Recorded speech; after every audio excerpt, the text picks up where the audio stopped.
Hello everyone and welcome to a new video from Your Overwatch. I'm Eddie the Chump and today we'll be talking about two recent posts that Jeff Kaplan has made on the Overwatch forums. We have talked about these subjects before, but this is the first time Big Daddy Jeff has talked about them in public. They're actually really exciting and answer some of the community's most burning questions. Let's get into it. The first is a reply to a question about the possibility of a map editor, to which Jeff says, "We are extremely open-minded about releasing a map editor for Overwatch someday, but because Overwatch was made with a brand new engine, this is not a small task or one which can happen anytime soon. We have this on our long-term roadmap and believe heavily in user-made content, but there are many challenges ahead of us and it will be a very long road before our editor can be made available to the public. So they're very open to the idea of developing a map editor and they really believe in user-made content. That, ladies and gentlemen, is fantastic news. Obviously the excitement must be tempered with the realization that any such functionality is way off, as it's incredibly technically demanding. But throw temperance out the window for the moment and try if you can to just imagine what's possible. User-created maps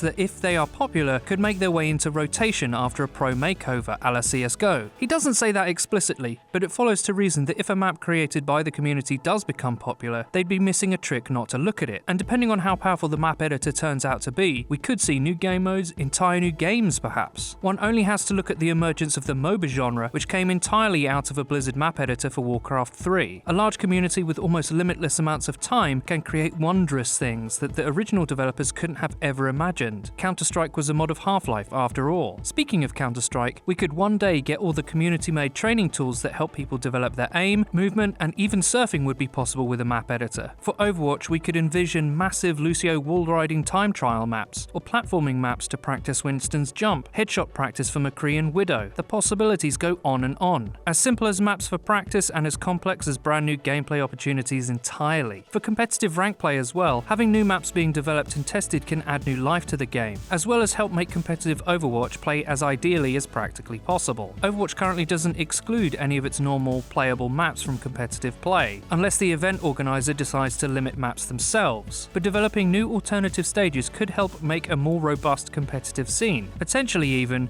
with brand new objective modes we've yet to play. Map editors can range in their power. Halo had Forge mode that let you utilize an array of game assets to build maps. StarCraft and Warcraft have had robust ones as well. They also allowed for rather complex game coding, almost as if it were a game engine. These limitations are important to know the scope of what an Overwatch map editor could do, as it could do as much as let designers build entire maps from scratch, or perhaps restructure already in place in-game assets in new ways. Think, what if the bridge on Eichenwald could be placed above the choke at Hanamura? All sorts of mixing and matching can be done to make maps that play differently. Of course, Blizzard is heavily invested in the aesthetics of Overwatch, so in order for new maps to be approved, one would assume that they would fit into the universe of Overwatch neatly and align with the game's storylines and motifs. If not, then they could simply be subject to an official overhaul, as was the case with the CSGO maps that made their way into the competitive rotation. But aside from that qualification, we're sure that the imaginative public could come up with imaginative creative environments. For me, this is a huge announcement. It's great for the community, it's great for content creators like ourselves, and most importantly, it's great for fun. Moving on to his second post, Jeff was asked if he had any news regarding the progress of saving people's highlights without external third-party software like Shadowplay. Jeff replied with, "Yes, this will be live before the end of summer. It's being worked on right now." Well, that's some great news. There are loads of people, I'm sure, who have had plays that they wish they could save but don't have the means to. Halo was obviously a console game that featured quite an advanced gameplay saving function. Call of Duty also had theater mode. Here's the thing, we're kind of hoping that by saying replays is coming, what he actually is hinting at is a more developed system like the theater mode from COD or the demo system from Counter-Strike. That opens up so many doors, not only for you guys to watch your games back as a study tool, but also for us, as we'd hopefully be able to take pro games, slow them down and show you exactly how they make the plays they do, and move the camera to any player's perspective. It would revolutionize analysis of the game, and be fantastic for content creators like us, as we'd be able to go really in depth with specific examples for the lessons that you guys would want to see. Now admittedly, that's not what Jeff said, but we're thinking it might be on their radar. We don't want to take anything for granted, but we truly hope this kind of functionality finds its way into the game at some point. We hope you're as excited for these announcements as we are. If you like the video, please don't forget to leave a rating. If you never want to miss one of our videos again, click the bell icon next to the subscribe button on our channel. That way you'll join the notification squad. You'll be in good company. Please check out our Discord, where you can find one of the biggest Discord communities for Overwatch out there. If you want to see us tilt live for your enjoyment, please check out our Twitch channel, which will be linked in the description. Also, please follow the Your Overwatch Twitter. It's where you can find updates about new videos and streams. I've been Eddie the Chump, and until next time.